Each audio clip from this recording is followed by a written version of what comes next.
Bonjour. Bonjour à tous. Alors je me présente, moi je suis Laurent Ponsard, le pilote du comité Net Entreprise de la région Lorraine. Donc bienvenue à ce webinaire de la fonction publique.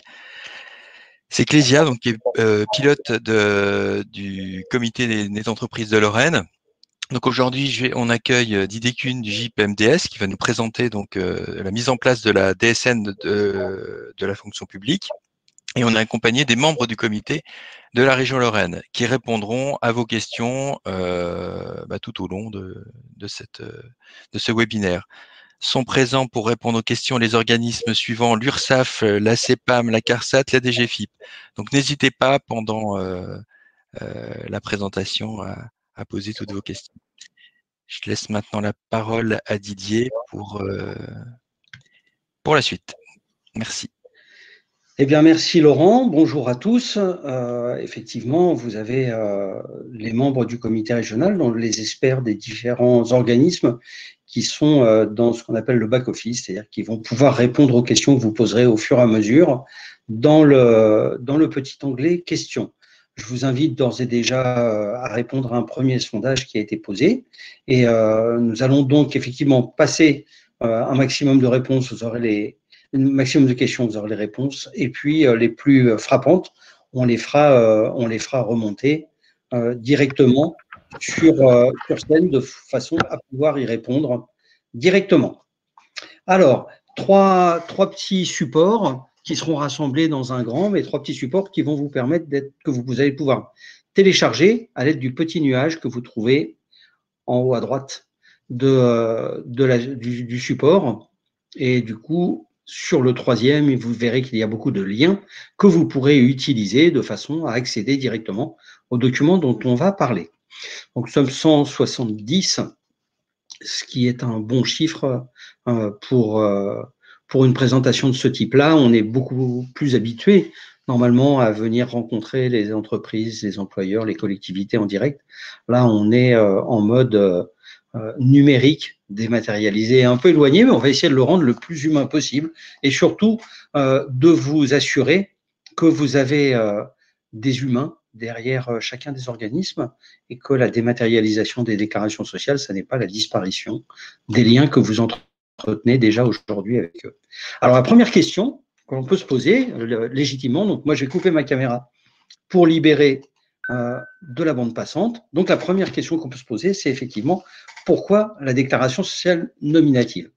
C'est pas une mince affaire. C'est effectivement un élément qui a été institué par l'article 35 de la loi du 22 mars 2012, appelée aussi loi Warsmann, et qui est réellement relative à la simplification du droit et puis à l'allègement des démarches administratives. Elle fait suite aux assises de la simplification qui avaient mis en avant que pour 95% des déclarants, le principal problème, c'était la quantité énorme de déclarations associée à une quantité tout aussi importante d'échéances et en même temps à destination d'un trop grand nombre d'organismes. Donc, il a été décidé de créer la déclaration simplifiée nominative, la DSN, déclaration sociale nominative, je me trompe dans les S. Ça s'appuie sur un concept. Le concept, c'est « dites-le nous une fois ». Alors, pour une personne qui n'a pas le son, je vous invite à cliquer sur le petit lien qui est au-dessus de questions, qui est des problèmes avec le son ou la vidéo, et à rafraîchir la page parce que normalement, vous devriez avoir du son. Et le document, comme je vous disais, Madame Blas, normalement, vous devez pouvoir le télécharger à l'aide du petit nuage qui apparaît juste en dessous la cloche au-dessus du support. Alors, c'est en réalité un allègement pour tous les employeurs et une amélioration globale de la gestion des droits sociaux. Dit comme ça peut apparaître un langage peut-être un peu trop politicien. En réalité, ça s'appuie sur des éléments très factuels. On arrive maintenant sur une transmission dématérialisée. On ne fait plus de déclaration papier, de déclaration physique. Ce sont des données mensuelles, c'est-à-dire qu'au plus près de la temporalité, de la paye et de nos habitudes. Et c'est un flux unique sécurisé. On limite ainsi les interventions humaines. Et vous savez que plus on a d'étapes avec des interventions humaines, plus on multiplie les risques d'avoir une anomalie, une erreur, voire même une petite panne technique, micro-coupure électrique ou autre, qui rendent difficile la gestion. Avec un seul flux, unique et sécurisé, on limite ces risques. Et c'était vraiment la volonté du législateur, le prolongement naturel de ce qui figure sur le bulletin de paye. On ira même, vous allez voir, un peu plus loin, jusqu'à dire que c'est le dernier acte de la paye. Ça va amener à un allègement, voire à la suppression de certaines démarches, un certain nombre, vous allez voir qu'on est à plus de 40, et puis à la fiabilisation des informations, les informations dont on a besoin pour recouvrer les cotisations, et puis aussi et surtout pour calculer et ouvrir les droits des salariés, des agents ou des gens pour qui vous effectuez la paye. Et puis on arrive à un calcul beaucoup plus rapide des droits et des prestations, puisque les transmissions sont automatisées et mensuelles. Toujours dans le même questionnement, pourquoi la DSN? C'est une mesure qui est portée par les pouvoirs publics, c'est pas un groupement de personnes qui se sont simplement mises ensemble et qu'on dit, tiens, si on inventait un nouveau truc. L'idée de base était quand même d'avoir des politiques publiques qui soient les plus proches des besoins. Et pour pouvoir évaluer ces fameux besoins, il faut pouvoir les connaître, il faut pouvoir voir leurs évolutions. Et du coup, la DSN permet d'être au plus proche de ces besoins parce qu'on est sur un outil de dématérialisation, on arrête les papiers, la ressaisie, des étapes qui étaient lourdes administrativement, et puis à une simplification. Alors en français, généralement, simplification, on croit tous que c'est faire moins. C'est pas faire moins, c'est faire plus facilement et différemment, voire même que la complexité de ce qui fait votre travail de tous les jours, les métiers de la paye, des RH et des finances ne sont pas des métiers simples tous les jours, d'aller au plus simple dans les actions à mener. On doit respecter bien évidemment la sécurité de toutes les données et de toutes les informations relatives aux individus qui transitent sur ce fichier, avec une mise à jour rapide des droits et des prestations, parce que les cotisations étant prélevées tous les mois, il était logique que tous ceux qui en ont besoin perçoivent ces prestations à partir du moment où ils y ont droit. Des données fiabilisées, parce que effectivement, quand on est sur un système automatisé, on réduit considérablement les risques d'erreur, et puis mieux maîtrisé, parce qu'on est passé, par exemple, de 850 données à entre 400 et 450 dans la déclaration sociale nominative. On a divisé par deux. On n'a pas seulement divisé par deux la donnée, on a divisé par deux les formes que ces données pouvaient prendre, puisqu'en réalité, ce sont des données qui sont issues de la paye. Et tout ça, ça passe par effectivement une charge de travail qui est diminuée et en même temps lissée sur les mois, puisqu'on se retrouve effectivement avec une déclaration mensuelle et non plus une déclaration annuelle. Pourquoi la DSN dans la fonction publique? Mais parce que de toute façon, le secteur privé est déjà dans la DSN depuis 2017, avec succès. Ce sont des millions de lignes de salaire qui chaque mois sont dématérialisées et passent dans le système d'information de la DSN et qui permettent d'activer les droits et de valider les cotisations versées par les entreprises. Avec une échéance butoir, la généralisation de la DSN va s'achever en janvier 2022. C'est une échéance qui a été fixée par la loi ESSOC de 2018, du mois d'août 2018. C'est vraiment important de dire que c'est la loi qui met en place la DSN et c'est la loi qui impose l'utilisation de la déclaration sociale nominative pour tous, sachant que l'idée, dans l'absolu, l'idée générale sera que la situation et les événements qui marquent l'activité professionnelle de chaque individu soient connus de son premier jour d'activité jusqu'à son dernier jour de vie, mais qu'il soit connu de ceux qui ont légitimement à le connaître. Il n'est pas question de mettre sur la place publique ou à disposition de tout le monde toutes les données de tout le monde. Ça n'est pas effectivement un énorme puits de données dans lesquels chacun vient chercher ce qu'il veut. La loi, les conventions collectives, les accords de branche, le droit social, le droit du travail fixent les limites et toutes ces limites ont été respectées à l'intérieur de cette déclaration. C'est donc une modernisation de la délivrance des prestations sociales à un moment où tout le monde peut commander une paire de chaussures sur Internet ou prendre rendez-vous chez son médecin sur Internet, ça paraissait illogique de ne pas pouvoir remplir des obligations sociales, payer des cotisations, valider des droits par le même outil. Donc, on transfère toute une série de données, celles qui servent à l'examen des prestations sociales, puisque le but, c'est effectivement d'identifier les individus et d'identifier les droits auxquels ils ont accès, et puis de le faire au moyen de données contemporaines, sachant qu'on a besoin d'avoir une temporalité la plus proche de l'événement, de façon à calculer, par exemple, des aides au logement, et puis d'autres prestations sociales qui vont être mises en relation.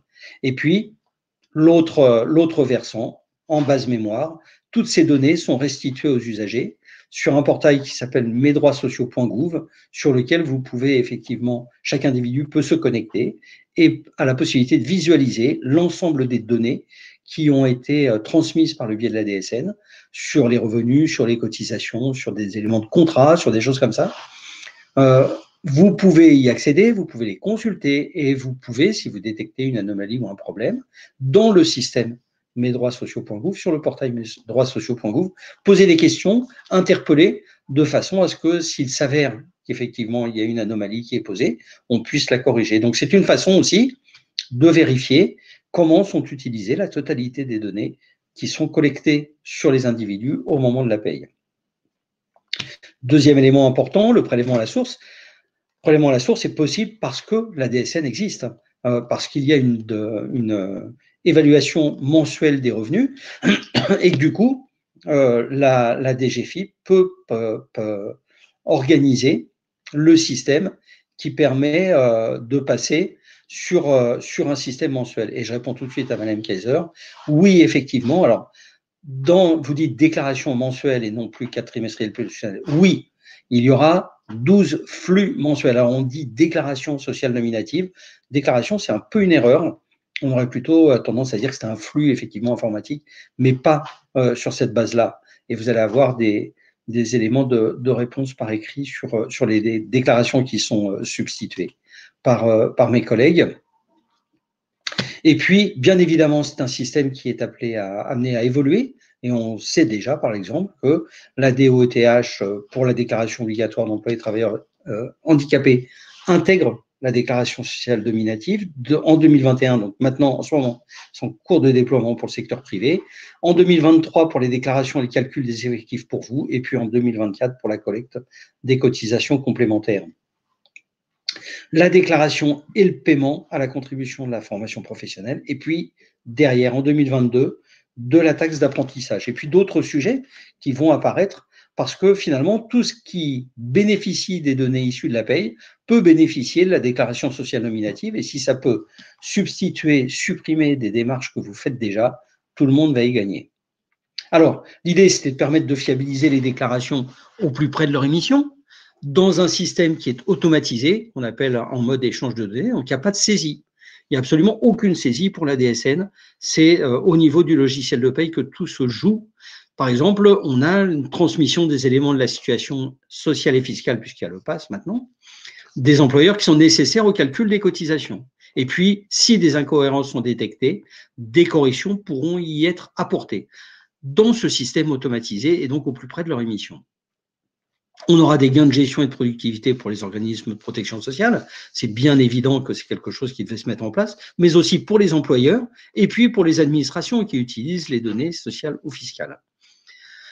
On met dedans les employeurs parce que, bien évidemment, le temps nécessaire au paramétrage et à la mise en place de la déclaration sociale nominative peut être considéré comme un investissement, mais quand on passe à une DSN presse-bouton, c'est-à-dire que le plan de paye est relativement simple, que la paye est effectuée, on peut dire que quand la paye est bonne, la DSN est bonne. Et à la limite, il n'y a rien de supplémentaire à faire que de cocher une case et d'appuyer sur un bouton pour que les choses soient faites. Alors, ça peut être un peu inquiétant. Ça paraît trop facile, mais vous allez voir qu'en réalité, tout se situe dans le paramétrage, tout se situe dans la transmission des données, dans la qualité des données qui sont transmises, et puis dans l'utilisation de ces éléments-là. C'est par là qu'il fallait cliquer. Alors, est-ce que je suis déjà à la dernière? Oui, parce que je suis passé. Donc, est-ce que je pense que cette première partie n'amène pas trop de questions. Donc, j'en ai vu passer. Vous avez mes collègues des organismes qui sont en train de vous répondre par écrit sur les substitutions des éléments. Et puis là, j'en vois une dernière à laquelle je vais répondre immédiatement. Hop, pardon. Excusez-moi, je cherche. Voilà. Voilà la deuxième partie. Sur découvrir. Il y a une question de Madame Chapéron sur il faudra quand même faire une déclaration passereau tous les mois. Et là, je vous dis, ouf, non.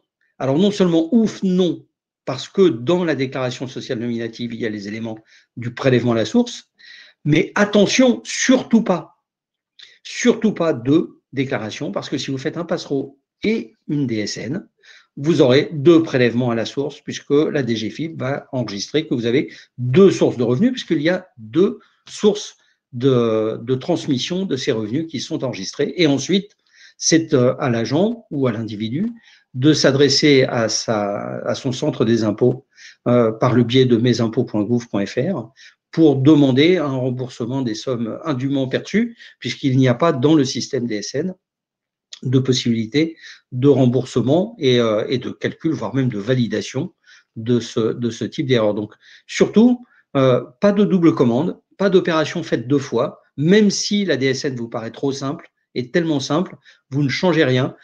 Si vous avez, et on va voir par quels moyens vous avez les retours, vous certifiant que la déclaration sociale nominative est propre, bien reçue, lisible et utile, vous ne devez surtout rien rajouter parce que on aurait simplement une double information qui arriverait et l'information, en étant automatisée, serait traitée 2 fois.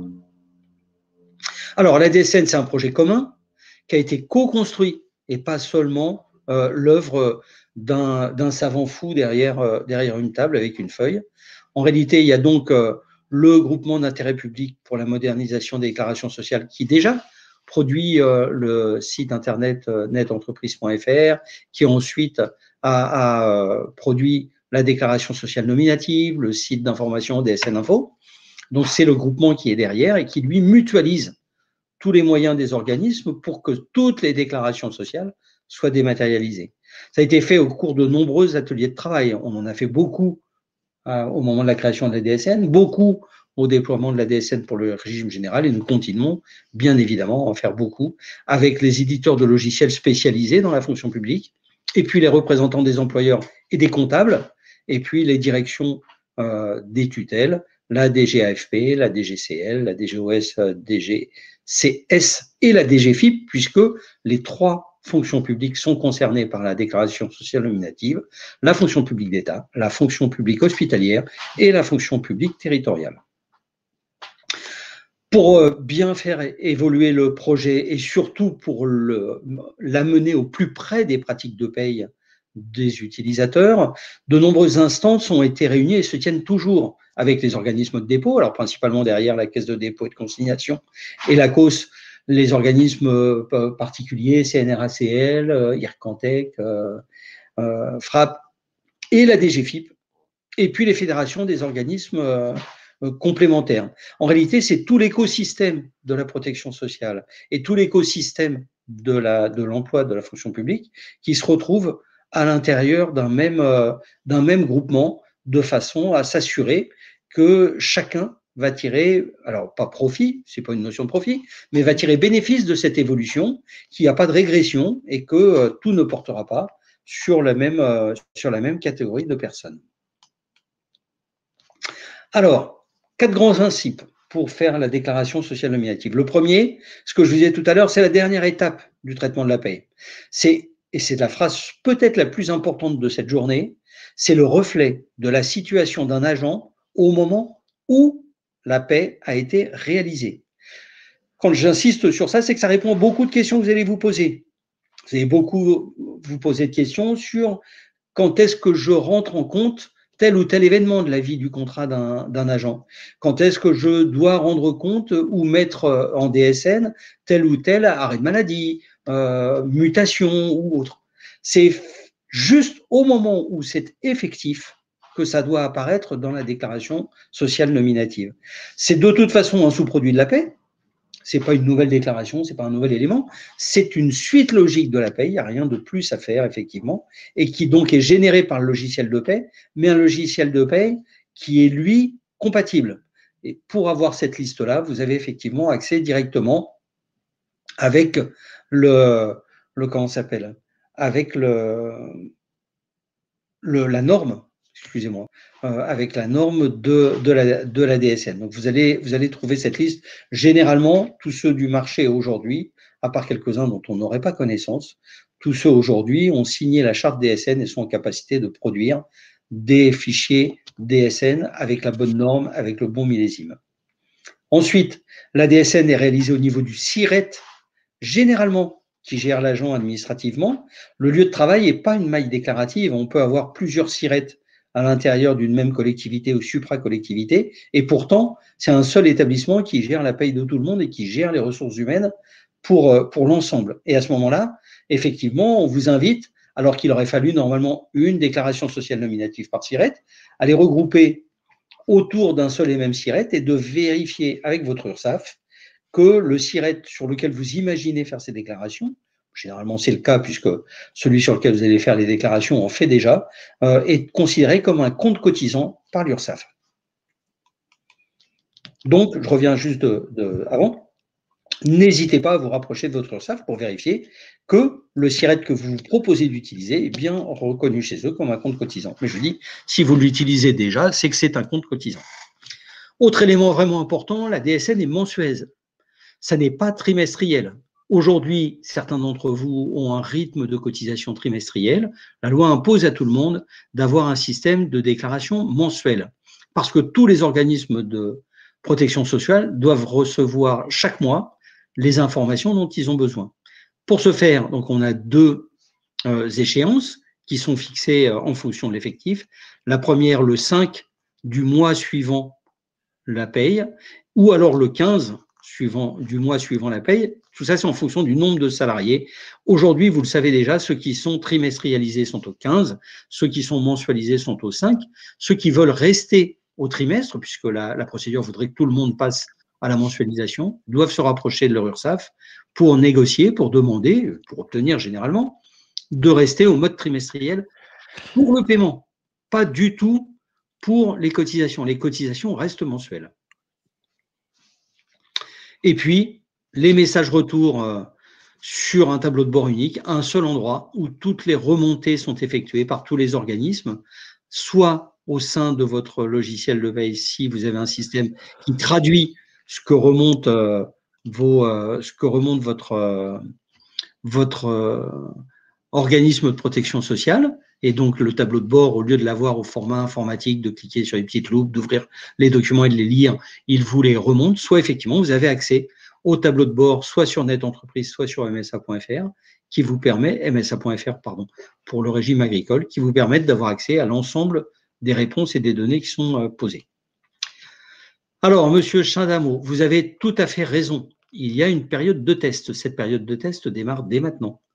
Il y a un environnement de test sur lequel vous pourrez déposer d'ici le mois de décembre 2021 des déclarations sociales nominatives le mois qui vont partir de chez vous, rentrer dans le système, ce que décrit le petit schéma, c'est-à-dire que vous faites une paye, ça vous édite en mode test un fichier DSN que vous pouvez tout de suite aller tester avec des outils qui sont mis à votre disposition, DSN-Val ou DSN-FPOC, qui vous permettent de vérifier la qualité de l'écriture et du format et effectivement de corriger des blocages qui pourraient apparaître. On vous dit attention, là il y a un petit souci ou pas.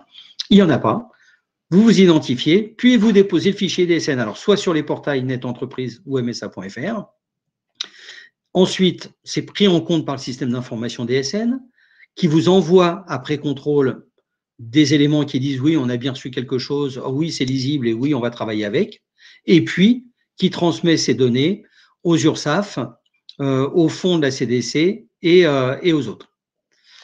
Madame Gouérich, on va vous répondre sur le fait que vous émettez des doutes sur la récupération des taux.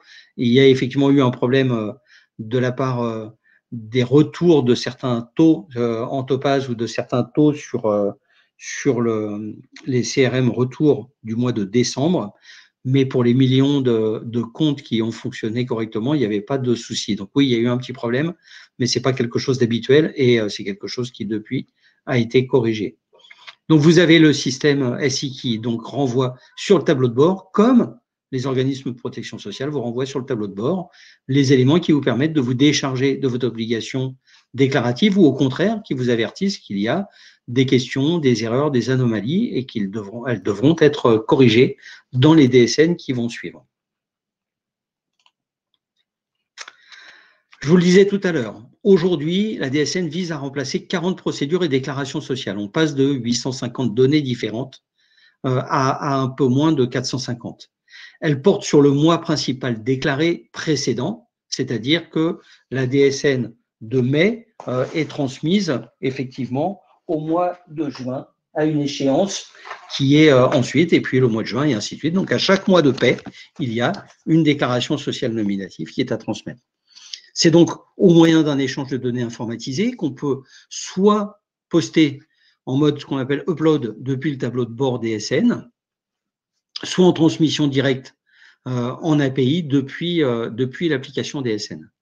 Elle est établie à partir des données de paye et l'échéance est le 5 ou le 15, sauf si on a une DSN annulaire en place et vous allez voir comment effectivement ça fonctionne.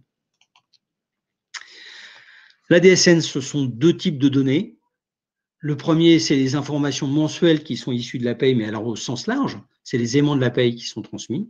Et puis prochainement, pour la fonction publique, ce qu'on appelle des signalements d'événements à destination de l'assurance maladie, signalement arrêt maladie, accident du travail, maternité, et puis à destination de Pôle emploi, les reprises de travail, ou alors les signalements de fin de contrat de travail. Et puis un troisième type de signalement, que l'on appelle le signalement d'amorçage de données variables, qui permet d'inscrire en DSN avant la première paye, donc avant le premier mois d'activité d'un salarié, de l'inscrire dans la DSN de façon à ce que si son contrat est inframensuel, on puisse en tenir compte dans la DSN, effectivement. Ça se passe de façon automatisée, mais ça n'empêche pas les contrôles. Il y a les contrôles que l'on dit bloquants, et là, la DSN ne peut pas être déposée, on vous la renvoie et on vous dit il faut impérativement que vous la corrigiez parce que sinon, vous serez considéré comme n'ayant pas rempli vos obligations réglementaires.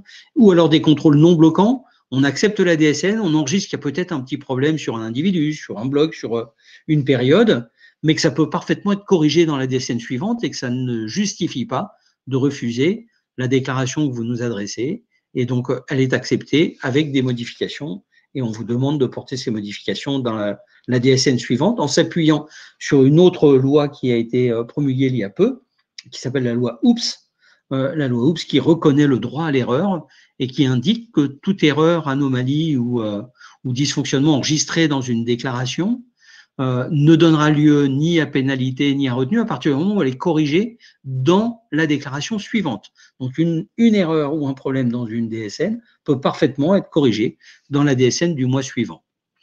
On a par contre, je disais qu'on était passé de 850 à 450, en réalité on était passé de 850 à 400, et puis du coup, on se retrouve effectivement avec des données spécifiques qui ne sont pas dans la norme, et plutôt que d'avoir une déclaration par type de population, il y a une norme qui s'applique à tout le monde, et donc du coup la norme a un peu gonflé, on est passé à 450. Par exemple, il y a un élément particulier qui n'est pas utilisé dans la fonction publique alors qu'il est utilisé tous les mois et à chaque événement dans la DSN, c'est la notion de contrat.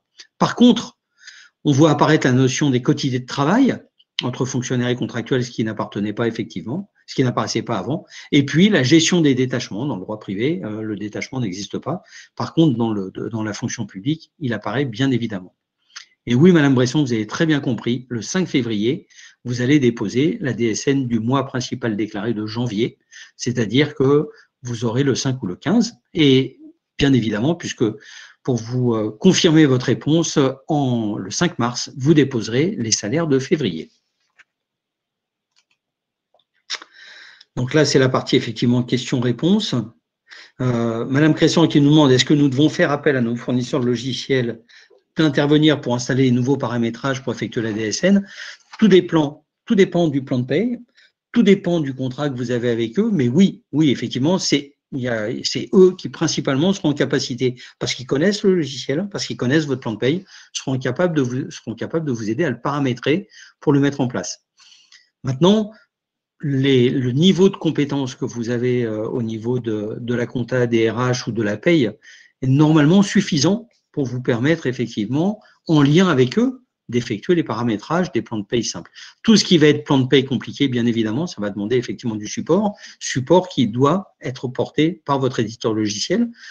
Aujourd'hui, que ce soit au niveau des organismes de protection sociale ou au niveau du GIP, on a une connaissance du flux total, on a une connaissance de la norme, on a une connaissance des éléments qui rentrent dans le système, les éléments dont on a besoin, la façon dont c'est utilisé, mais pas de la façon dont ils sont acquis.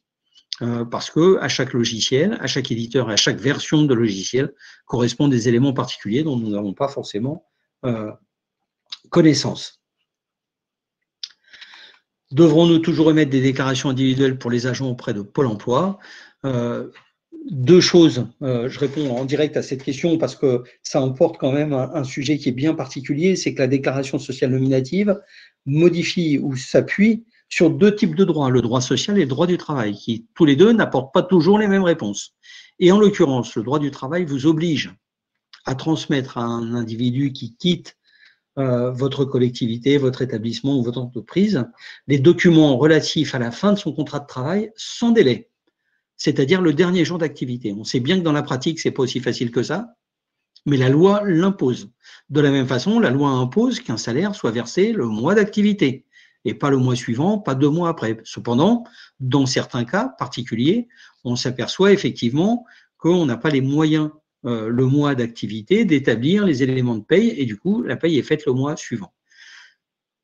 Dans la déclaration sociale nominative, comme on peut tenir compte de deux éléments distincts que sont le moment où la paye est faite et le moment où les éléments transmis dans la paye s'appliquent, on peut parfaitement, effectivement, avoir un mois différent et donc affecter certains blocs de la DSN à des dates qui sont différentes. Cependant, le fait d'être lissé et d'être mensualisé fait que le décalage de paye, au bout de quelques mois, disparaît complètement, puisqu'on est effectivement dans un rythme mensuel et que tous les mois, vous transmettez les informations qui sont différentes. Par contre, l'attestation d'emploi rematérialisée, l'AER, doit toujours obligatoirement être rematérialisée, qu'elle passe par un signalement d'événement DSN fin de contrat de travail unique ou qu'elle passe par l'AEM, c'est-à-dire l'attestation employeur dématérialisée, l'AED, sur Net Entreprise ou auprès de Pôle emploi. De toute façon, vous devez obligatoirement redonner ces éléments aux agents, avec une particularité, c'est que depuis août 2018, le 19 août 2018, les bulletins de paie n'ont plus obligation d'être imprimés. Vous voyez, on doit remettre l'attestation de fin de contrat et pourtant, le bulletin de paie, on n'a plus obligation de l'imprimer. Ils peuvent parfaitement être transmis de manière dématérialisée. Alors, Madame Moussaoui, la DSN doit correspondre au mois M à la carrière paye de l'agent. Nous enregistrons l'ensemble des éléments de paye avec un mois de décalage dans les arrêts maladie. Doit-on changer notre manière de faire? J'aurais tendance, Madame Moussaoui, à vous dire que vous n'avez pas le droit de faire ce que vous faites. Vous devriez, alors, parce que la loi dit que la paye doit être effectuée le mois d'activité. Maintenant, on sait très bien effectivement que ça doit être peut-être dans certains cas différent. Quand vous dites on a effectivement certains éléments comme la date de transmission à la trésorerie de la paye, et dans certains cas, ils vous les demandent tout au début du mois, donc effectivement, on ne peut pas tenir compte des éléments. La philosophie, ou ce que j'appelle la philosophie, ce que vous pouvez garder en tête de façon systématique, c'est que le plus important, deux éléments sont absolument importants. La qualité des données qui sont transmises, puisqu'on peut toujours affecter une bonne date, affecter une bonne personne, affecter une bonne période plus tard. On peut le corriger. Ça, la qualité des données, elle est absolument indispensable. Et la seconde, c'est effectivement l'interruption des revenus. Protection sociale, c'est quand même assurer à chacun des moyens pour se soigner, des moyens pour la retraite et puis une assurance chômage. Donc, ce qui veut dire qu'on doit pouvoir prendre le relais de l'employeur, quel qu'il soit, quelle que soit la raison pour laquelle il y a une interruption des revenus, dès que ces revenus sont interrompus le plus vite possible, que la personne ne se trouve pas en difficulté. Donc effectivement, on doit être au plus près de la réalité. Mais si la paye est décalée d'un mois, ça voudrait dire soit que le premier mois, la personne n'a pas été payée, c'est illégal, soit effectivement que le jour de départ, la personne touche 2 mois de revenus, ce qui est à ce moment-là aussi surprenant. Donc c'est vraiment, c'est pas changer vos habitudes de paye, c'est et d'une, peut-être vous poser la question effectivement du rythme auquel c'est fait, de la façon dont c'est fait. C'est peut-être l'occasion de se pencher dessus. Est-ce que vous obtenez les éléments à temps? Pourquoi est-ce que vous les avez pas à temps? Et qu'est-ce que la loi vous impose et comment est-ce qu'on peut le faire autrement? Mais ça n'est pas l'obligation de tout annuler de ce que vous faisiez jusque-là en vous calant sur quelque chose de tellement contraignant que vous ne pouvez pas le suivre. Maintenant, effectivement, il faut s'en rapprocher le plus possible. Oui, le petit récap sur les questions et les réponses. Oui, non, bien sûr. Alors, je ne sais pas qui. Alors, voilà, par exemple, on a une personne de la commune de Ventron qui s'est inscrite sous ce vocable-là. Je ne sais pas combien vous avez à Ventron d'adresses mail.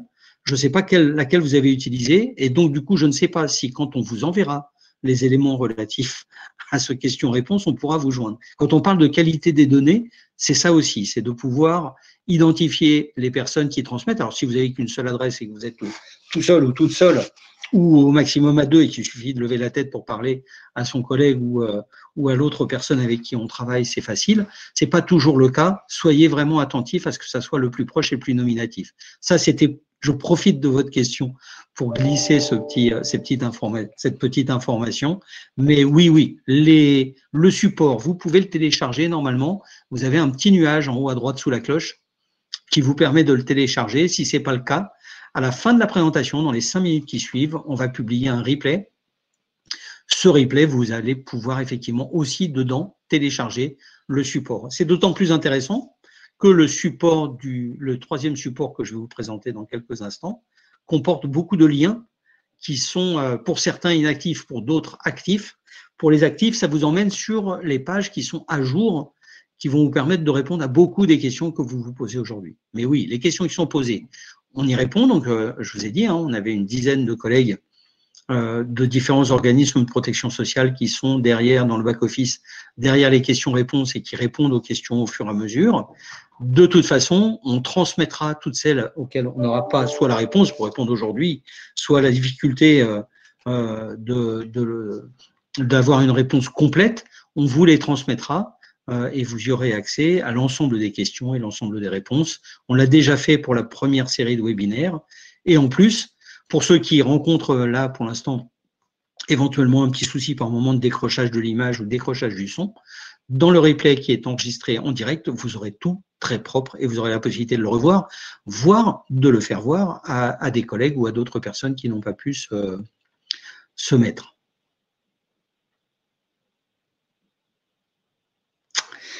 Alors, Madame Athénon, en 2023, la déclaration obligatoire d'emploi de travailleurs handicapés, c'est-à-dire le calcul des effectifs, le calcul de la cotisation et son paiement, seront entièrement automatisés à l'intérieur de la déclaration sociale nominative. Par contre, je ne sais pas quelle déclaration vous faites auprès du FIP HFP, mais si c'est la DOETH, oui, elle est remplacée.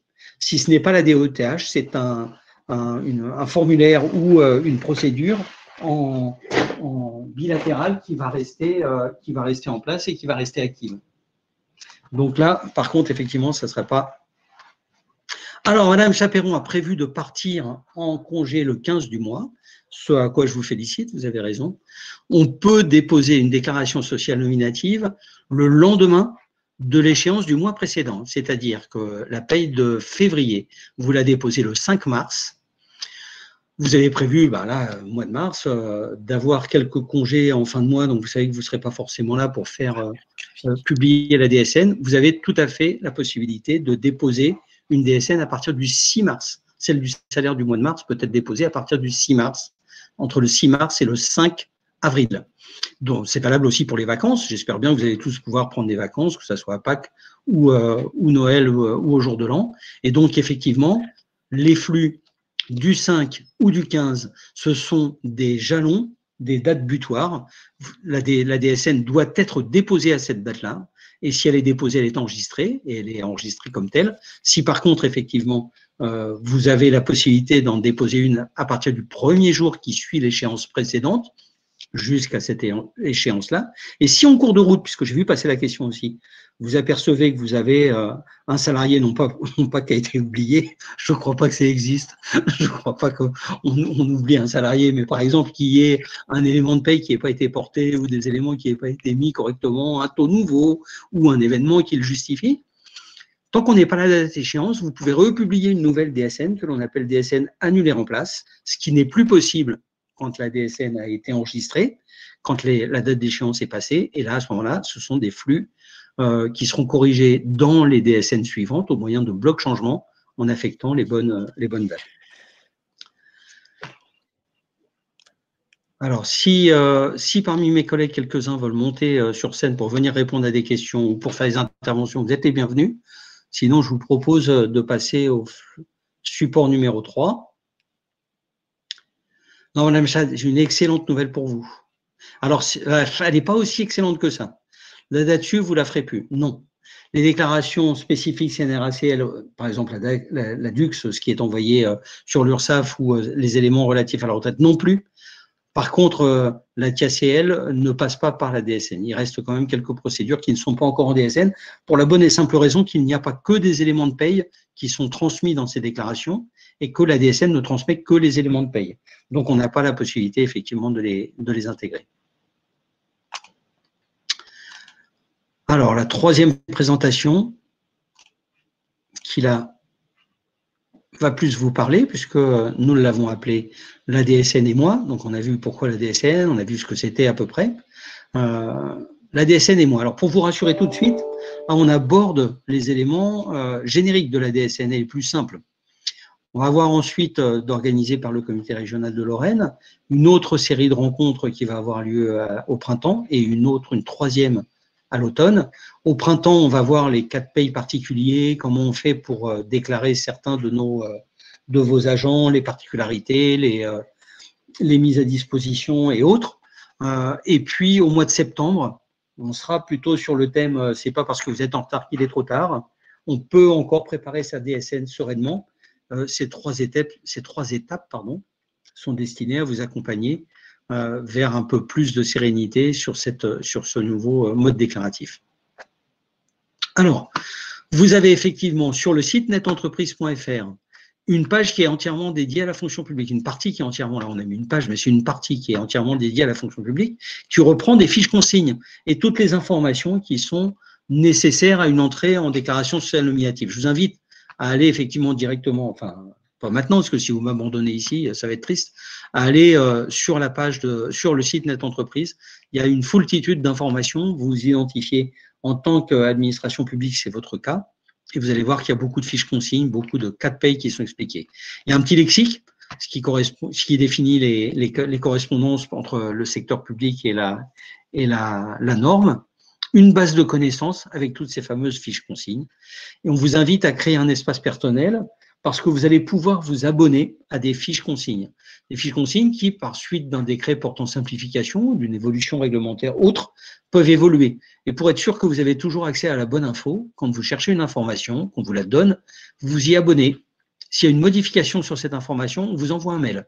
Et donc là, vous savez par exemple que, avec l'arrivée de la DSN, au départ de la DSN, on avait 17 notions d'effectifs, on est passé à 8, puis on est passé là à 2. Il n'y a plus que 2 notions d'effectifs différentes connues au niveau de la DSN. Si vous vous adressez, si vous appuyez sur la première version de la fiche consigne, on vous répond qu'il y a 17 notions différentes d'effectifs, ce qui est faux, puisqu'on est passé à 2. Les ressources qui sont mises à votre disposition. Il y a un guide de démarrage spécifique fonction publique qui emporte les grands principes, les étapes et puis des éléments d'accompagnement. La différence d'un mode d'emploi habituel, c'est pour ça qu'on l'appelle guide de démarrage, c'est que le mode d'emploi, il est fait en fonction de ce que nous, on attend. On vous dit, voilà, nous, on a besoin que vous fassiez ça, il faut que vous fassiez ça, et pour que ça marche, il faut faire ça. Le guide de démarrage, c'est différent. On est parti des habitudes de paye, on est parti de l'expérience des pilotes, on est parti de la constatation de ce qu'on avait pu voir qui se produisait et qui pouvait corriger ou ne pas corriger, et de façon à être au plus près et au plus juste de ce qui était fait habituellement. On a un module de sensibilisation, mais qui est très proche de ce que je vous présente aujourd'hui, mais qui reprend donc les éléments détaillés du guide de démarrage, et puis des webinaires que vous allez pouvoir consulter en replay, c'est toujours sur le lien. Et le troisième élément sur lequel je vous invite vraiment à aller, parce que vous allez voir que c'est extrêmement rassurant, ce sont des MOOC qui sont dédiés à la fonction publique, donc c'est des petits films ou des petits pas à pas, qui sont basés sur les cas concrets de paye, qui vraiment vous expliquent dans une situation particulière quelle est la marche à suivre et comment ça se met en place. C'est aujourd'hui extrêmement téléchargé et utilisé, c'est sûrement l'outil le plus simple, le plus utilisé qui a été mis à disposition de la fonction publique. On parlait du lexique. Dans le lexique, par exemple, on vous dit que dans la norme DSN, on parle de salarié. En l'occurrence, il faut que vous le traduisiez par agent public, puisqu'on ne dit pas un salarié. L'entreprise ou le tiers déclarant, ça s'applique à l'administration ou à l'organisme public. Le salaire, bien évidemment, c'est le traitement. Et le contrat, cette fameuse notion qui n'existe pas dans la fonction publique, mais qui est indispensable pour beaucoup de calculs et beaucoup de déclarations, ça s'applique. En réalité, ça désigne la relation employeur-agent. Petit dessin pour vous expliquer ce qu'on appelle le cercle vertueux de la DSN. Alors je sais, je ne suis pas crédible quand je l'appelle le cercle vertueux de la DSN, puisque tout le monde peut voir qu'il ne s'agit que d'un demi-cercle. Mais le demi-cercle vertueux de la DSN, ce n'est pas très cool, sachant qu'on recommence effectivement, pas tout à fait au même endroit, mais chaque mois, c'est le même mode de fonctionnement qui s'applique. On commence par déterminer les sirettes qui seront déclarées. Et ça, c'est effectivement ceux qui seront en charge de la paye. Et ça, c'est à définir. On contrôle, il y a un outil qui vous permet de contrôler les sirettes. Vous avez une page Excel et vous rentrez une série de numéros de sirettes, vous l'adressez, on vous répond, ce sont des sirettes qui sont connues. Sinon, le plus pratique aussi, ce qui peut être conseillé, c'est de vous adresser à votre URSSAF pour leur demander effectivement de l'aide et de la mise en place. Ensuite, on vous invite à vérifier les NIR de vos individus. On a besoin d'avoir des bilans d'identification des salariés vides, c'est-à-dire des NIR certifiés pour tout le monde. Pourquoi? Parce que on s'est aperçu dans le régime général, et bien sûr on le retrouve ici aussi, on s'aperçoit que certains prénoms, par exemple, sont orthographiés différemment entre le système d'identification des individus et la DSN, entre un organisme et l'employeur. Donc on vous demande de les vérifier. Il y a aussi des situations qui ont changé. Chez certains employeurs, c'est le nom marital qui a été pris comme nom, alors que dans le système de protection sociale, c'est le nom de naissance. Et donc là, effectivement, on se retrouve avec quelque chose qui est connu, même nom, même prénom, alors nom différent, mais même prénom, même adresse, même date de naissance. Beaucoup d'éléments qui permettent d'imaginer que c'est la même personne, mais il faut qu'on en ait la certitude. Parce que, effectivement, en automatisant le transfert des données, on automatise les ouvertures de droits. C'est sûrement la période à laquelle on vous invite à informer les salariés. Il va falloir informer les salariés que vous allez passer par une méthode dématérialisée de transmission des données sociales. C'est peut-être le moment d'échanger avec eux sur les informations que vous avez dans les fiches de renseignement sur les salariés, de vérifier qu'il n'y a pas eu de changement dans la composition de la famille, dans les diplômes, dans d'autres éléments qui sont aujourd'hui utilisés et utilisables pour la vie professionnelle de ce salarié. Et comme vous avez obligation de l'informer, c'est peut-être le moment de lui faire vérifier que les informations que vous avez sont les bonnes, surtout si vous recevez à l'occasion d'un test un bilan d'identification des salariés avec des anomalies et qu'on vous dit pour tel ou tel NIR, numéro d'identification au répertoire des personnes physiques, numéro de sécu, un de ces NIR n'est pas certifié. Une fois que vous avez contrôlé SIRET, contrôlé les NIR, vous établissez votre fichier, vous vérifiez votre fichier avec DSN-Val et DSN-FWOC. Ça vous revient, tout fonctionne bien. Vous déposez la DSN et vous consultez les comptes rendus métiers, qu'ils soient financiers ou qu'ils soient nominatifs, qui vous disent effectivement comment faire, pardon, comment faire que les choses puissent être du premier coup réussi sur la prochaine déclaration sociale nominative et on recommence. Alors, vous ne recommencez pas contre les SIRET, vous n'avez plus besoin de vérifier les NIR puisqu'ils sont tous devenus. Alors, NIR, c'est, Madame Kayser, c'est numéro d'identification du répertoire des personnes physiques, c'est le numéro de sécurité sociale. Comme je suis timide et je ne vais pas vous donner le mien parce que ça va vous donner mon année de naissance, mais c'est mon année de naissance, mon département de naissance et puis 2 fois 3 chiffres et une clé. Et effectivement, vous avez, Madame Kayser, vous avez, ça va sûrement commencer par 2, et votre année de naissance, que je ne vous demanderai pas, et votre département de naissance, et vous savez que c'est effectivement ça le NIR.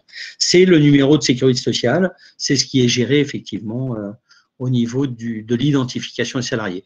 On a le SIRET pour les établissements, on a le SIRAN pour les entreprises, et donc on a le NIR pour les individus.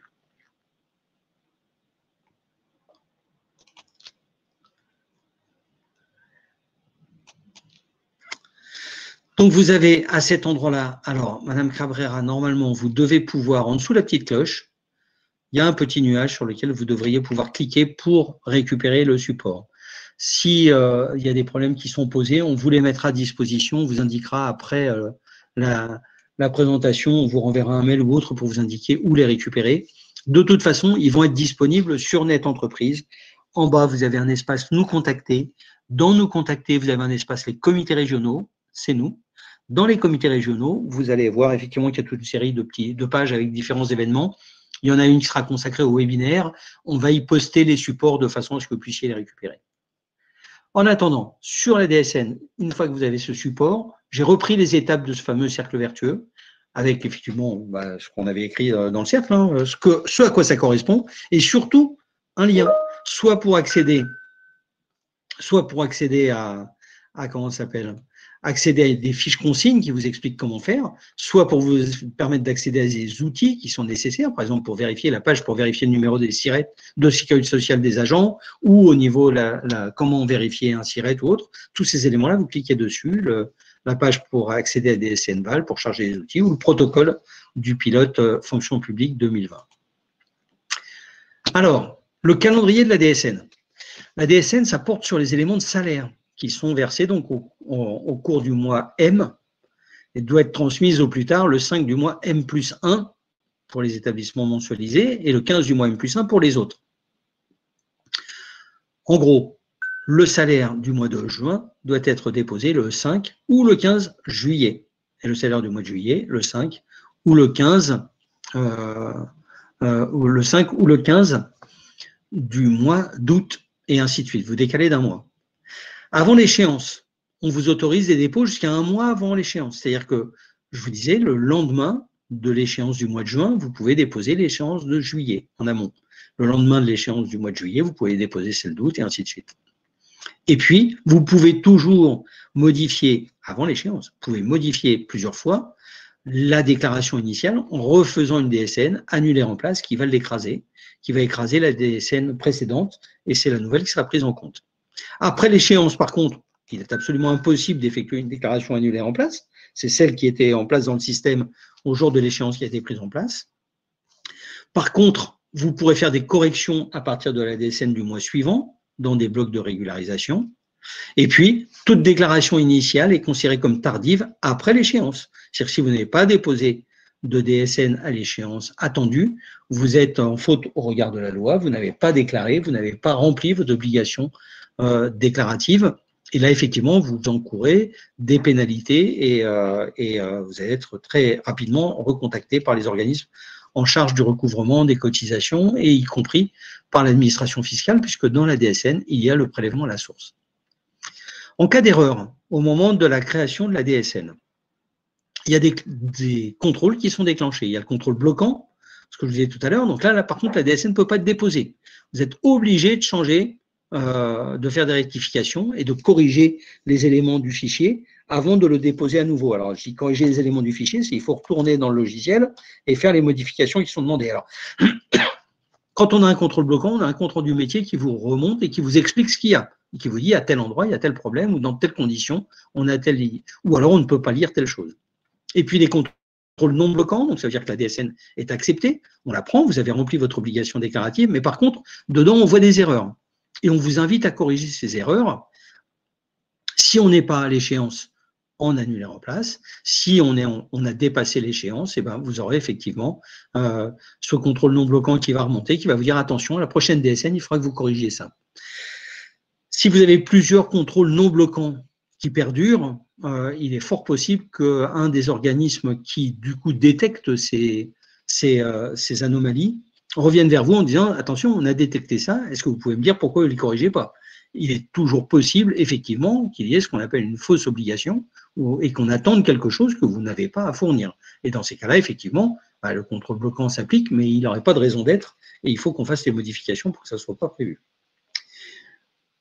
Et malheureusement, non, il n'y a pas de rappel pour dire que la déclaration est proche. L'échéance est la même tous les mois, le 5 ou le 15, suivant celle sur laquelle vous êtes. Et effectivement, vous devez l'avoir fait avant. Mais comme je vous disais, ce n'est pas le même système qu'une déclaration qui impose que vous ayez à vous connecter, à vous mettre en place spécifiquement pour faire ça. La déclaration sociale nominative, elle est issue de la paye, donc c'est la dernière étape de la paye. Et quand vous faites la paye, finalement, vous n'avez pas besoin d'un rappel pour faire la paye. Vous la faites tous les mois sans problème. Dès qu'elle est faite, dès qu'elle est validée, dès que vous la considérez comme juste, en réalité, le fichier DSN est prêt à être déposé. Donc, on donne l'échéance butoir du 5 ou du 15, mais vous pouvez la déposer le 20 du mois précédent. Vous pouvez, si vous êtes en vacances, le mois où vous devez déposer la DSN, et vous avez toute l'attitude de déposer la DSN quelques jours avant, dans le mois précédent. Ensuite, sur le tableau de bord de la DSN, à chaque fois que vous faites un dépôt de DSN, vous avez la possibilité d'avoir un accusé d'enregistrement électronique. Ça prouve que les caractéristiques techniques du fichier ont été remplies, c'est-à-dire que ce que vous nous avez envoyé est lisible, et surtout que là où on attend des chiffres, il y a bien des chiffres, là où on attend des lettres, il y a bien des lettres, et pas l'inverse.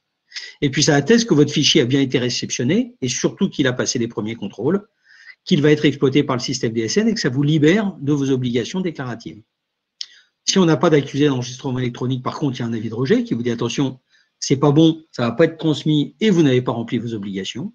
Et puis le certificat de conformité, qui lui, c'est un rapport qui est produit au niveau de l'envoi, au moment où ça passe dans le système, et c'est une condition sine qua non pour que les organismes reçoivent cet élément. Si le certificat de conformité n'est pas émis au moment où la DSN rentre dans le système, c'est le système qui l'émet, un certificat, les organismes qui sont censés recevoir les données ne les recevront pas, ne les prennent pas parce qu'ils n'ont pas cet élément qui leur a été donné.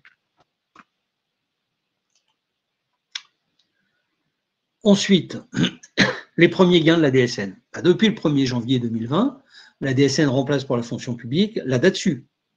Dans son volet cotisation retraite qui sont envoyés aux 3 fonds, donc gérés par la CDC. Généralement, votre interlocuteur, c'est la Caisse de dépôt et consignation. On dit CDC maintenant. Et se destiner à la CNRACL, à l'IRCANTEC ou au RAF. La déclaration unifiée de cotisation sociale pour son volet URSSAF, la DUX, qui est effectivement remplacée. Les informations relatives au prélèvement à la source, ce qui passait par le passereau, par passage de revenus autres, désormais passe par la DSN, et qui du coup utilise ces données pour le pré-remplissage pour le remplissage de la déclaration pré-remplie pour la DGFiP, pour la déclaration de revenus. Et puis le remplacement éventuel de déclarations vers les organismes complémentaires pour les déclarants qu'ils peuvent, qu'ils souhaitent ou qui ont des contrats. Et effectivement, il est absolument, et là on est en plein dans le sujet de la question de la qualité des données qui sont transmises, il faut que les bonnes données soient bien transmises aux bons interlocuteurs, mais en utilisant les bonnes références, que ça soit utilisable par celui qui va les recevoir. Imaginez effectivement transmettre des données de cotisation d'un contrat sans préciser de quel contrat il s'agit. L'interlocuteur en face reçoit la cotisation, voilà, c'est bien, vous êtes dans les clous, sauf que comment l'affecter au bon salarié? Comment dire que ça répond à tel ou tel sujet? C'est vraiment cette notion de qualité des données est vraiment importante. Régulièrement, on revient vers vous, on reviendra vers vous à partir du moment où effectivement une des données ou un petit morceau de données n'est pas utilisable. Avec quand même quelque chose qui est extrêmement rassurant, c'est quand vous faites une modification sur une DUX, par exemple, on vous dit il y a tel endroit, il y a un problème. Elle se produit au premier trimestre. Il n'y a aucune raison qu'elle ne se produise pas au deuxième. Puis il n'y a aucune raison qu'elle ne se produise pas au troisième ou au quatrième. Et à chaque fois, vous rouvrez le fichier et à chaque fois, vous corrigez. L'avantage de la déclaration sociale nominative, c'est quand on identifie une anomalie ou un problème, ou qu'on vous demande de confirmer ou de préciser une donnée qui est à l'intérieur. Quand c'est fait, eh bien, c'est définitivement fait. C'est-à-dire que dans toutes les DSN suivantes, ce sera la bonne information qui sera utilisée. Alors, si elle change, bien évidemment, on la changera. Mais Si vous avez corrigé une donnée qui était erronée ou mal placée, vous n'aurez pas à le refaire après. C'est effectivement un gain important et une sécurité pour l'employeur que de savoir que ce qui a été mis en place est fait. La DUX et la DATSU vont être supprimés, vont disparaître en janvier 2022. Si vous avez des questions particulières, vous avez donc sur ce support les liens qui vous permettent d'accéder. Et pour ne pas répéter trop souvent la réponse à la question, aux questions qui sont posées sur certains liens qui pourraient ne pas fonctionner, il est fort possible que pour des raisons informatiques ou de réseau entre l'établissement du document que j'ai fait avec les liens qui sont actifs, leur publication sur le site, leur mise à disposition sur la base, leur aspiration par votre informatique et le traitement par votre ordinateur, il est fort possible qu'il y ait un petit souci. Donc, on mettra les supports originaux disponibles sur Net Entreprise dans la page des comités régionaux, dans la page des rencontres extra des comités régionaux et vous pourrez aller les chercher là-bas directement. On va faire ça dans le week-end. Pour finir et avant de revenir sur les questions, les derniers conseils. Vous devez vous rapprocher de votre éditeur. C'est lui qui a les informations, qui peut vous communiquer sur est-ce que vous avez la bonne version, est-ce que vous êtes en capacité de passer rapidement à la DSN, est-ce qu'il a le temps et est-ce qu'il a besoin, parce que ce n'est pas forcément obligatoire, est-ce qu'il a besoin de vous aider dans le paramétrage et si oui, quand? Et à partir de quand est-ce que vous serez en capacité de déposer ou de déployer des DSN tests de façon à être en mode test, de façon à être d'accord. Alors, utilisez l'environnement de test pour ces fameuses déclarations dont je venais de vous parler, ce qui vous permet de déposer de bout en bout des déclarations qui seront vues par les organismes et qui vous répondront s'ils identifient un problème ou une anomalie ou une question, de façon à ce que vous puissiez le recevoir.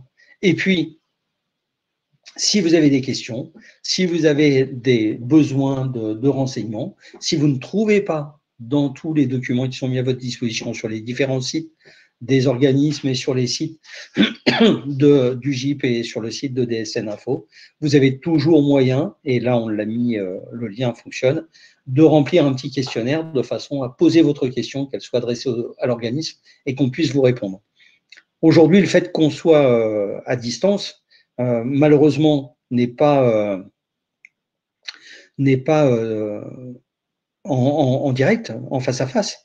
Et pourtant, là, c'est dû à la pandémie, c'est pas dû à notre volonté ni à la DSN. Pourtant, dans tous les organismes, dans toutes les régions, vous continuez à avoir des interlocuteurs, à avoir des humains qui sont à votre disposition, qui sont prêts à vous répondre, à vous accompagner, tout comme ils le font là, au niveau des réponses qui sont portées dans vos questions. Il n'est pas question que vous soyez tout seul face à cette évolution. Il n'est pas question que vous soyez non plus dans une situation de mise en danger, mais dans le même temps, on n'a pas non plus la possibilité de faire à votre place ou à la place de votre éditeur le paramétrage du logiciel et de mettre en place les différents éléments qui vont vous permettre d'avancer plus facilement. On essaye d'être là au maximum pour vous aider à aborder sereinement cette entrée dans la déclaration sociale nominative. Et d'ailleurs, je peux d'ores et déjà vous dire qu'au mois de mai, et ensuite, au mois de septembre, nous avons prévu 2 autres rencontres de ce type, avec des sujets bien évidemment différents. Là, on a abordé la généralité de la DSN, ce que c'est, pourquoi il faut rentrer et de quoi il retourne de façon générale. On ira beaucoup plus dans le détail de ces différents éléments dans le webinaire de printemps. Et puis, à l'automne, ce sera à ce moment-là beaucoup plus technique pour ceux qui, éventuellement, ne sont toujours pas en DSN, en capacité de produire des DSN de test sur le thème, c'est pas parce que vous êtes en retard qu'il est trop tard. On peut essayer de faire quelque chose et de valider les conditions très particulières que certains pourraient rencontrer.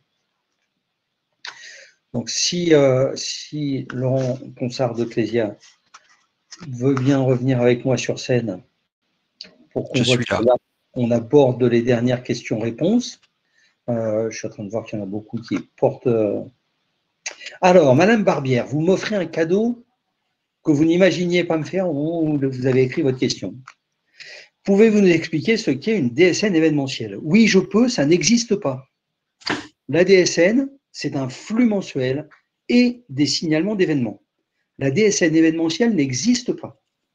La DSN, c'est un flux mensuel de données issues de la paye, transmises tous les mois, qui emporte tous les éléments relatifs à un individu, à un contrat et à une période, Et à côté de ça, il y a toute une série d'éléments, ce sont des signalements d'événements, soit signalement d'amorçage de données variables, soit signalement d'arrêt de travail pour maladie ou pour maternité, enfin ce qui est aujourd'hui sur l'assurance maladie, ou signalement pour fin de contrat de travail ou reprise de travail dans le cadre de Pôle emploi pour les sujets qui leur sont propres, principalement aujourd'hui effectivement pour les contractuels de droit privé.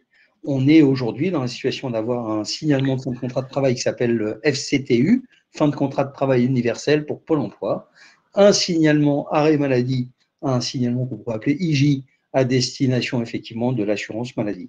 Mais la DSN événementielle, et parce que là où j'insiste beaucoup, c'est bien évidemment plusieurs organismes ont parlé de DSN événementielle, mais ça aurait tendance à dispenser certains déclarants de l'utiliser en disant mais moi je fais déjà la DSN, c'est le flux mensuel. Donc la DSN événementielle, c'est pas pour moi, c'est pas pour tout de suite. Eh bien, c'est pas vrai. La DSN, c'est un flux mensuel et des signalements d'événements. Donc, ce que vous appelez la DSN événementielle, c'est le signalement d'événements, c'est ce qui va déclencher chez le comment ça s'appelle, dans l'organisme qui est en charge de prendre en charge, justement, je me répète du coup, de prendre en charge les revenus de remplacement ou de verser les droits ou de mettre en place les aides auxquelles l'individu à qui ils sont destinés peut le faire. Par exemple, Pôle emploi ne reçoit pas les données mensuelles de la DSN. Ils n'ont pas à connaître les éléments de salaire de tous les salariés de France. Par contre, quand ils ont un salarié qui, effectivement, est en fin de contrat de travail, ils ont besoin de connaître les salaires qu'il a perçus sur les 12 ou les 36 derniers mois, ou sur la durée du contrat dont il sort, de façon à calculer ses droits et à lui verser. Mais donc, il y a absolument besoin qu'il y ait un signalement qui soit envoyé à Pôle emploi en disant « Attention, telle personne aujourd'hui nous quitte, voilà les éléments de revenus qui lui ont été versés, calculez ses droits, renvoyez-nous l'attestation employeur rematérialisée. » Pareil pour les IJ. L'arrêt de travail peut parfaitement être transmis par le médecin de façon dématérialisée. L'enregistrement peut parfaitement être fait au niveau de la CEPAM sur le fait que cet arrêt de travail existe. Mais sur la prise en compte du remboursement et la mise en place des revenus de remplacement, ils ne sont faits qu'à partir du moment où le signalement d'arrêt de travail est reçu, transmis par l'employeur. Et vous avez effectivement un délai de 5 jours à partir du moment où vous en avez connaissance pour informer, pour faire ce signalement fin de contrat. Alors, je remonte, du coup, ça a déclenché des questions.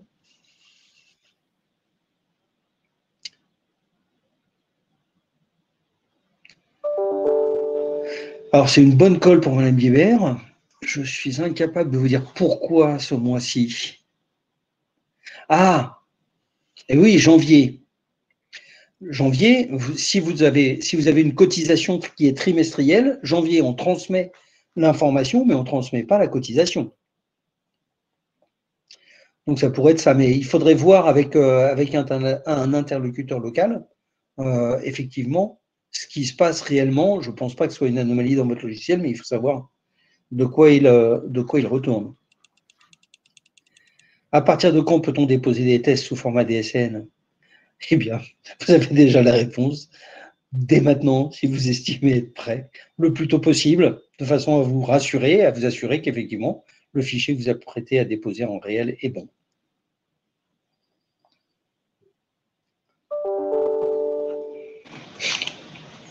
Bon, après, vous avez des réponses à toutes les questions. Hein. Si en plus de passereau, si plus de passereau, comment recevoir le fichier intégré en paie? Alors justement, Madame Viville, ce sont les comptes rendus métiers envoyés par la DGFiP qui transportent le taux de passe. Ça passait par passereau, les comptes rendus métiers, là, ils vont passer par la DSN, ils vont remonter dans votre tableau de bord. Si votre logiciel intègre automatiquement les comptes rendus métiers de la DGFiP, bah, les taux seront mis à jour automatiquement. Sinon, vous avez un fichier PDF qu'il faut ouvrir qui, lui, vous permet de le transmettre, sachant qu'il y a, comme pour Passereau, pas non plus d'angoisse à avoir, puisque le taux de passe que vous avez reçu est valable 2 mois. Alors, petite information, dans les comptes rendus métiers, que ce soit les informations transmises par Passereau ou que ce soit les informations transmises en compte-rendu métier de la DSN, le taux de passe qui vous est transmis avec un code qui en précise le millésime et la source. Ce qui veut dire que si vous n'arriverez pas à utiliser un taux, enfin, vous pourrez toujours utiliser un taux qui est supérieur à 2 mois, mais vous ne pourrez pas justifier de votre bonne foi puisque vous aurez dû changer le code d'affectation. Et sinon, effectivement, le taux va être refusé de façon systématique. Donc, des remontées dans les comptes rendus mensuels, dans les comptes rendus métiers, tous les mois, automatisé si votre logiciel est en mode d'injection automatisée ou en mode PDF, et vous pouvez effectivement les réinstaller. Oui, la sauvegarde est au niveau de l'émetteur, donc au niveau du déclarant. Net Entreprise et le système DSN conservent 3 mois d'archives, et c'est tout. Madame Bricknet, oui, vous allez continuer à recevoir des flux retours et à intégrer au salaire, comme vous avez avec Passero. Passero est une version dégradée de la DSN. Il n'y a pas tous les éléments dedans, mais c'est la même norme, c'est les mêmes données qui sont transmises et qui permettaient justement de remplir l'obligation prélèvement à la source des impôts, alors que l'employeur n'avait pas le logiciel de paye au format DSN.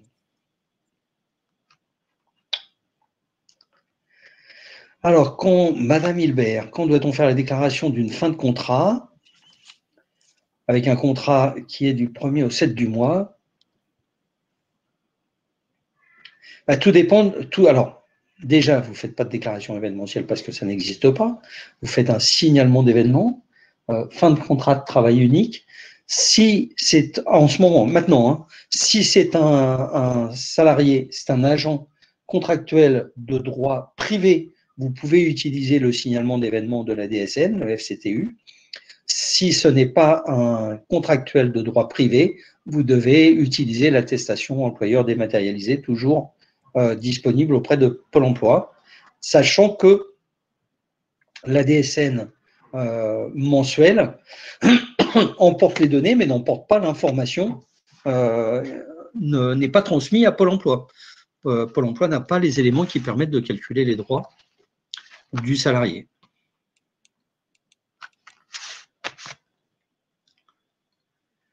Madame Laurin, non, malheureusement, on fait à peu près 30 présentations et on a entre 200 et 600 personnes à chaque fois. Donc, on n'a pas la possibilité d'envoyer la plaquette à tout le monde. Elle sera disponible dans la partie des comités régionaux sur Net Entreprise. On va essayer de la mettre aussi dans la partie DSN fonction publique dans la base de connaissances pour que vous puissiez les récupérer, les 3. Alors justement, j'ai une question, Didier. Quand la session de webinaire sera terminée, on peut revoir en replay de toute façon oui, tout de cette suite. présentation, et on peut télécharger aussi les documents, ou non, il faut passer forcément par un autre… Non, du coup, je mets la caméra pour que tout le monde ait la joie de me revoir encore une dernière fois. Mais oui, bien sûr. Le replay, il y a les 3 supports, il y a le petit nuage en dessous, la petite cloche qui vous permet de les télécharger. Donc, ça fait 2. Maintenant, l'option pendant le replay, et puis sinon, le lien qui va être mis en place sur Net Entreprise. Et on a accès aussi à l'historique des questions? Pas sous cette forme-là. Alors, dans le replay, oui. Pas sous cette forme-là, et nous, sous cette forme-là, on va les extraire de façon à pouvoir préparer les réponses, envoyer des réponses particulières quand il est possible qu'il y ait des questions privées, entre guillemets, qui ne regardent que l'émetteur à qui on portera une réponse en direct. Pour les autres, on va voir comment on l'a fait pour les premières rencontres extra, fabriquer une synthèse des questions qui ont été posées, des réponses qui sont portées, avec les liens pour aller vers les bonnes fiches consignes et les bonnes informations officielles. D'accord. Parfait. Je ne sais pas s'il y a encore beaucoup de questions. Il y en a 6 qui viennent d'apparaître depuis que je l'ai vu, alors je vais remonter voir.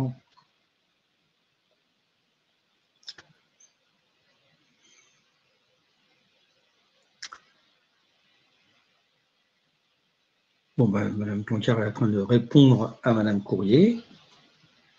Et on a nos membres qui sont très actifs cet après-midi pour répondre à toutes les questions. Madame Battier, j'aurais tellement été heureux de vous dire qu'il faut y aller, mais en direct, en réel, alors que vous avez une DSN. Mais là, on a dépassé l'entrée pour l'année 2021 qui était fixée avec l'échéance du 5 ou du 15 février. Et donc là, effectivement, on va attendre le 5 février 2022 pour envoyer la DSN de janvier 2022.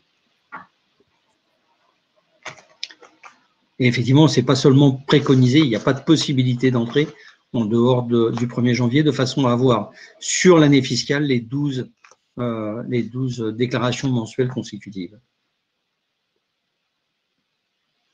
La réponse sur la transformation de maladie ordinaire en longue maladie va vous être portée par la CNAM, par la CEPAM. Parce que là, les conditions et les modalités sont particulières et je suis loin de pouvoir le faire.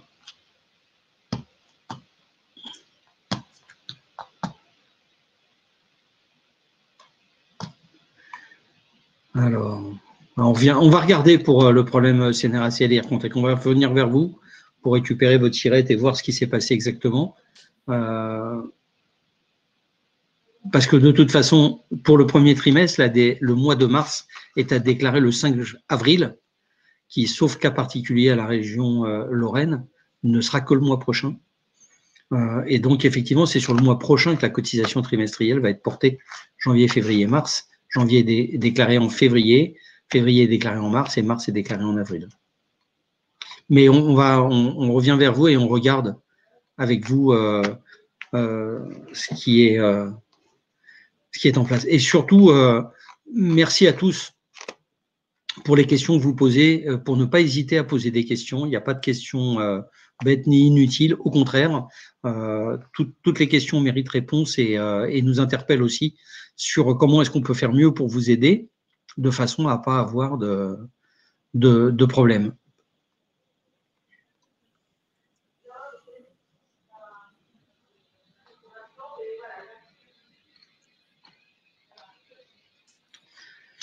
Tu réponds encore quelques questions ou on arrête Je suis en train de regarder, je vois Madame Ferreira qui dit en janvier 2022, nous aurons bien la DS de l'année 2021 à faire en plus des DSN mensuels portant. Oui, absolument, puisque la date-su n'est substituée par la DSN qu'à partir du moment où vous avez un 12 flux mensuels consécutifs qui remplacent la DSN qui sont en place. Donc la DSN de 2021, si vous êtes en DSN de janvier à décembre 2021, vous ne faites pas de DASU en janvier 2022. Mais si vous entrez en DSN, votre premier DSN est en janvier 2022, il faut faire en janvier 2022 une DASU pour l'année 2021, bien sûr.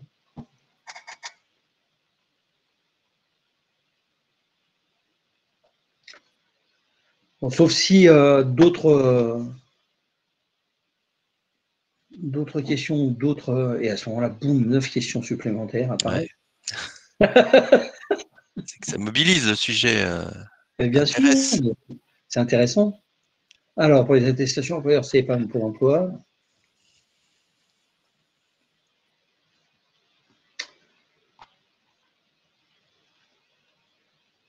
Oui.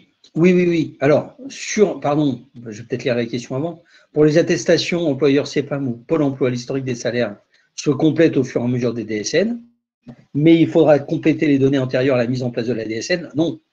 Si vous n'avez pas assez de données en DSN pour remplir les données nécessaires à la déclaration, à l'événement qui va se substituer, vous devez passer par l'ancienne procédure. On ne peut pas faire une partie en DSN et une partie dans l'ancienne procédure. Donc, si vous avez besoin, par exemple, pour Pôle emploi, de 12 mois de salaire, donc de 12 DSN mensuels, et que vous n'en avez que 6, on est obligé de passer par l'attestation dématérialisée de Pôle emploi, disponible sur Net Entreprise ou auprès de Pôle emploi. On ne peut pas faire 6 mois de DSN et 6 mois de néo-DSN. C'est ce que je disais, je ne pense pas que c'était avec vous, mais ce matin. Si vous faites une déclaration en français et l'autre en chinois, c'est compliqué pour la personne qui va les lire. Il faut qu'on ait effectivement des bilingues français-chinois pour lire les déclarations issues des deux langues. Et bien là, on aurait besoin de traducteurs pour utiliser les données issues des deux normes.